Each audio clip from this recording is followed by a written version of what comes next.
नमस्कार, एग्रीमीटर में आप सभी का स्वागत है। मैं हूं विपुल सिंह और आज के एग्रीमीटर में हम विशेष तौर पर बातचीत करने वाले हैं ग्वार को लेकर के।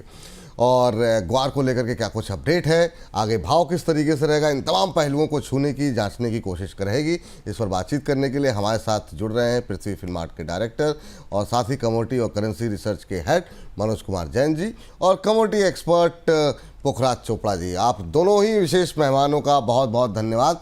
और पुखराज जी, मनोज जी, आप दोनों से एक एक करके हम सवाल लेंगे। सबसे पहले मनोज जी, आपसे जानना चाहेंगे कि जो सरकारी नंबर्स हैं, सरकारी आंकड़े जो हैं, उसके मुताबिक हम देख रहे हैं राजस्थान में ग्वार की खेती पिछले साल की से अगर कंपैरिजन करें तो करीब 7% के आसपास जो है वहाँ पर तेज़ी आगे देखने को मिल रही है। आपके हिसाब से इस साल ग्वार का रकबा किस तरीके से रह सकता है और ये पिछले साल के मुकाबले ज़्यादा रहेगा या घटेगा? अभी आपको लेकर के आपकी जो है क्या आंकड़े क्या कह रहे हैं? नमस्कार विपुल जी, शो में बुलाने के लिए धन्यवाद। जहां तक एकरेज का सवाल है तो इसके लिए आप पुखराज जी से पूछेंगे तो ज्यादा बेहतर होगा, क्योंकि ग्राउंड पे उनकी जो है नजर काफी पैनी रहती है और स्पेशली वो पर्सनल भी जो है ग्वार का सर्वे अपने लेवल पे करते हैं। तो हमारा मानना है कि उनका जो अनुमान है ग्वार एकरेज को लेकर के वो काफी जो है हम कह सकते हैं कि एक अनुमान के मुताबिक रहता है और जो गवर्नमेंट के नंबर से मेरा मानना है कि उससे भी जो है काफी सटीक सर्वे उनका होता है। तो जहां तक एकरेज का सवाल है, अगर ये प्रश्न आप उनसे लेंगे तो ज्यादा बेहतर अरे होगा। बिल्कुल बिल्कुल सर। पुखराज सर, मतलब अब देखिए आपके ऊपर कितनी निर्भरता हम सभी की हो गई है कि आपके आंकड़े जो है लोग कह रहे हैं सरकारी आंकड़ों से ज़्यादा बेहतर रहते हैं। तो सर, हालांकि अभी तो थोड़ी जल्दबाजी होगी ग्वार के उत्पादन को लेकर के आकलन करना, लेकिन फिर भी अभी के नंबर्स को देखते हुए अगर एक जजमेंट करना हो और एक आंकड़े निकालने हो तो आप क्या अनुमान लगा रहे हैं? किस तरीके से रह सकता है सर ग्वार का उत्पादन और ग्वार के कर के रकबे को लेकर के क्या टिप्पणी होगी आपकी? पहले तो धन्यवाद मुझे जोड़ने के लिए। देखिए, इसको 3-4 भागों में विभाजित करके देखना होगा। इसमें एक तो बरानी जमीनें हैं, एक सिंचित नहरी जमीनें हैं और एक राजस्थान से बाहर की, जैसे गुजरात हरियाणा की है। तो पहले हम गुजरात और हरियाणा को देख ले तो वहाँ कमजोर बिजाई है।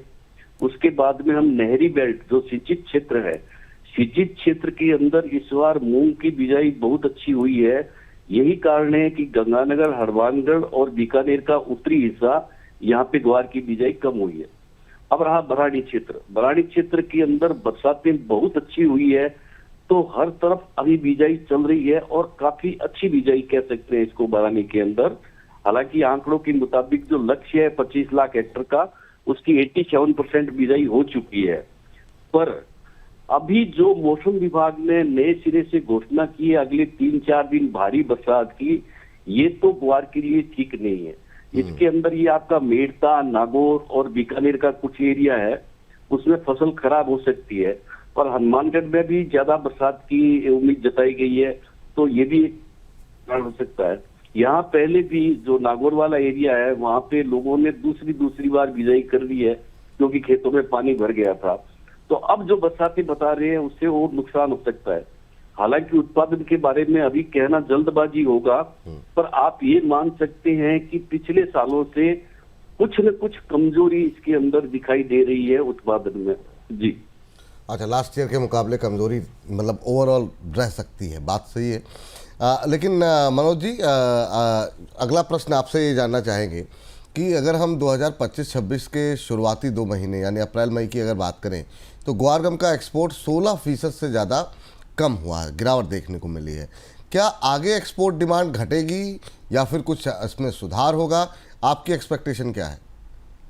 जहां तक एक्सपोर्ट का सवाल है विपुल जी, तो हमने देखा है कि ग्लोबली काफी ज्यादा अनसर्टेनिटी रही है और पिछले 3-4 महीनों से हम देख रहे हैं कि यूएस ट्रेड टैरिफ को लेकर के लगातार इंटरनेशनल मार्केट में अनसर्टेनिटी बनी हुई है। साथ ही हमने देखा है कि काफी सारे जो वॉर है वो भी जो है अप्रैल मई जून में देखने को मिले। उसके चलते भी कहीं ना कहीं जो एक्सपोर्ट का जो व्यापार है वो प्रभावित होता हुआ नजर आया। लेकिन हमारा मानना है कि यहाँ पे यूएस की काफी सारे देशों के साथ में ट्रेड डील जो है वो लगातार होती हुई दिख रही है। साथ ही यूएस प्रेसिडेंट जो है वो लगातार प्रयासरत है कि दुनिया में जहां भी वॉर है वो थमते हुए नजर आए और जो दुनिया जो है वो वापस नॉर्मल पर जो है लौटती हुई नजर आए। साथ ही एक चीज यहाँ पे एक देखने वाली ये रहेगी कि हम रुपी को देख रहे हैं कि वहां पे काफी बड़ा डेप्रिसिएशन जो है देखने को मिल रहा है डॉलर के मुकाबले। और बीइंग अ एक्सपोर्ट कमोडिटी ये ग्वार गम के एक्सपोर्ट के लिए फेवरेबल रहेगा आने वाले समय में। तो मेरा मानना है कि यहाँ पे जो एक्सपोर्ट के नंबर है वो आने वाले अगले 1 से 2 क्वार्टर में सुधरते हुए नजर आएंगे, क्योंकि इसमें इंटरनेशनल जो ट्रेड है वो भी कहीं ना कहीं नॉर्मल सी पर लौटता हुआ नजर आएगा। दूसरा यहाँ पे जो रुपये की कमजोरी है वो भी कीमतों को सपोर्ट करती हुई नजर आएगी। तो अगले जो 2 क्वार्टर है वो एक्सपोर्ट के लिहाज से विपुल जी बेहतर रह सकते हैं। बेहतर रह सकते हैं। पुखराज सर, आप सहमत हैं इस बात से? और मैं मतलब सहमति की बात नहीं है, मैं ये जानना चाह रहा हूँ कि ये जो अभी इतने दिन से चल रही थी बातचीत भारत और अमेरिका के बीच ट्रेड डील को लेकर के, अब तो पूरा मामला ठंडा पड़ गया सर। और बहुत लोग ये भी कह रहे हैं 31 तो आ गई, कल है 31, तो अभी तो ये ट्रेड डील होती हुई दिखाई दे नहीं रही है। उम्मीद है शायद अगस्त के सेकेंड मतलब शुरू के 15 दिन में भी पॉसिबल नहीं है। आपकी राय क्या रहेगी सर? ये मामला अगर खटाई में जाता दिखाई देता है, उससे एक्सपोर्ट पे कोई असर पड़ेगा? देखिए सर, जहां तक ट्रेड डील का बात है, ट्रेड डील तो अभी अमेरिका के साथ गर्मी में चल रही है, अभी ठंडा नहीं पड़ा है मामला। और एक बात आप निश्चित मान ले, भारत सरकार किसी भी रूप में एग्री पे किसी भी प्रकार के टैरिफ की या रोक की पाबंदी की बात को स्वीकार नहीं करेगी, चाहे वो डेयरी उत्पाद हो, चाहे ऑयल सेक्टर हो या कोई दूसरा सेक्टर हो। तो ये मान के चले कि इस पे तो समझौता नहीं होगा। जहां तक बात है एक्सपोर्ट की, हम निश्चित मान के चल सकते हैं कि एक्सपोर्ट इसका बढ़ेगा। एक्सपोर्ट बढ़ने के पीछे एक और भी वजह है कि जो ब्रिटेन के साथ में हम लोगों की संधि हुई है, जो ट्रेड डील हुई है, वो भी इसको बढ़ावा देगी। हम ब्रिटेन की ट्रेड डील को देखें तो ऐसा लगता है अमेरिका के साथ भी ठीक ठाक ट्रेड डील हो जाएगी। अभी तो लोकसभा में बहसें भी चल रही है, इसमें सवाल भी उठाए जा रहे हैं। तो मुझे लगता है कोई डील है वो अच्छी डील होगी और हमारे एक्सपोर्ट में कोई खतरा नहीं आएगा, एक्सपोर्ट बढ़ने के आसार है जी। एक्सपोर्ट बढ़ने के आसार हैं। और चलिए सर, अब जरा प्राइसेस को लेकर के थोड़ी बात कर लेते हैं। और पुखराज जी, आपसे ही शुरू करना चाहेंगे, फिर मनोज जी के पास आते हैं। अभी सर कीमतों को लेकर के, चाहे वो ग्वार सीड हो या ग्वार गम हो, क्या आउटलुक आप देख रहे हैं? और यहाँ से तेज़ी की उम्मीद करें या फिर मंदी की उम्मीद करें? और कितना प्राइस मूवमेंट हो सकता है पुखराज सर? देखिए, इसमें अभी तो कम से कम 2 महीने तक तो इसमें 200 रुपए मंदा, 200 रुपए तेज यही चलेगा।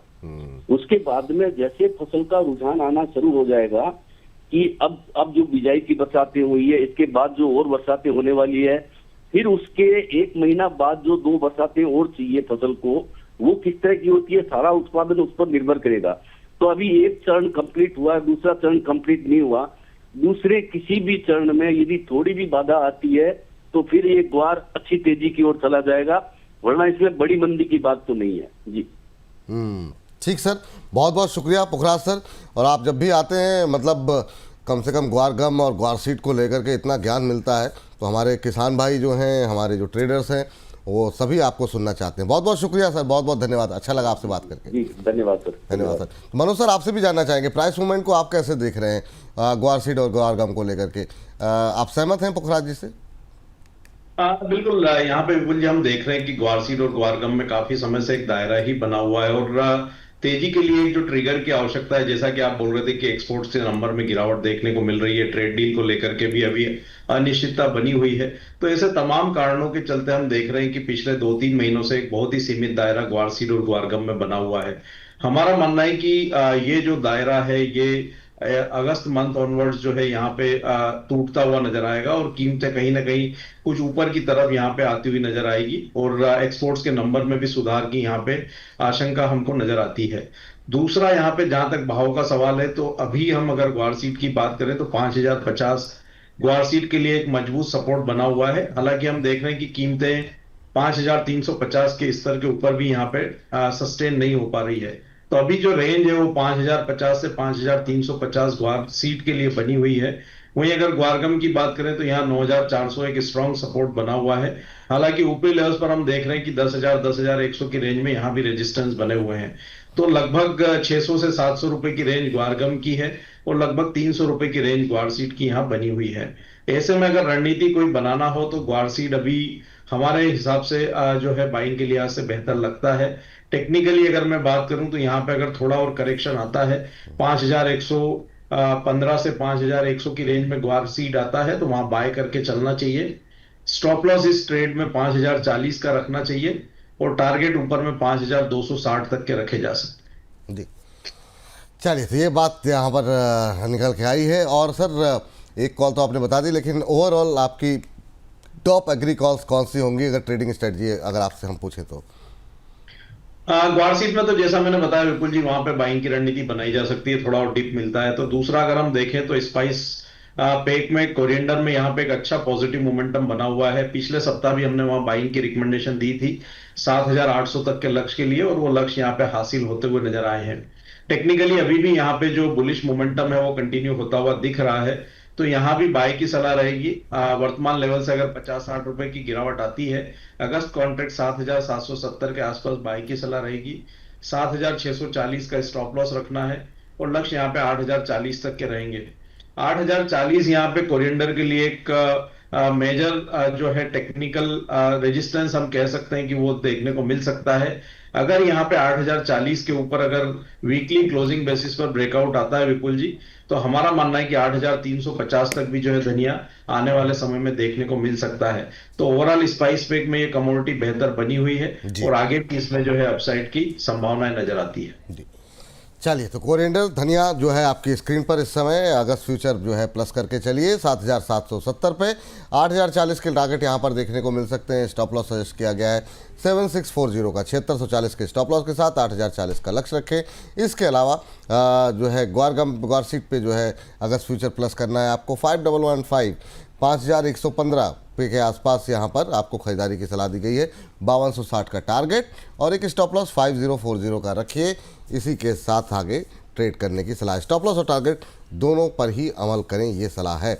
बहुत बहुत शुक्रिया सर, बहुत बहुत धन्यवाद आज की इस चर्चा में जुड़ने के लिए। कोई डिस्क्लोजर आपकी तरफ से? जो भी कमोडिटी पे हमने चर्चा की विपुल जी, उसमें मेरा कोई व्यक्तिगत एक्सपोजर नहीं है। समय समय पे रिकमेंडेशन होने के चलते क्लाइंट्स की इनमें पोजीशन हो सकती है। कोई भी रणनीति अगर आप एग्री कमोडिटीज में बना रहे हैं तो अपने वित्तीय सलाहकार की सलाह से ही बने। बहुत बहुत शुक्रिया, बहुत बहुत धन्यवाद आपका आज की इस चर्चा में जुड़ने के लिए।